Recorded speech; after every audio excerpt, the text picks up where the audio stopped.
আসছে, দেখে খুব ভালো লাগছে।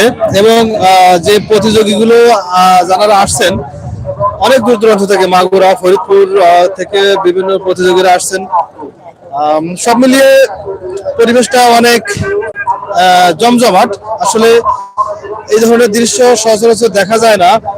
বাংলার মানুষ যে এখনো সেই গ্রাম বাংলার ঐতিহ্য কে এখনো লালন করে আছে, বুকে ধরে আছে, সেটা আজকে এই পরিবেশ দেখলে বোঝা যায়।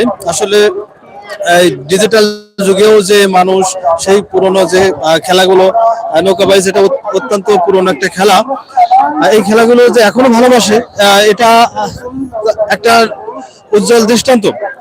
দুই পাশে এত লোক সমাগম, যেটা দেখে মনে হচ্ছে আসলে গ্রাম বাংলার মানুষ এখনো বা শহরের মানুষ এখনো সেই পুরনো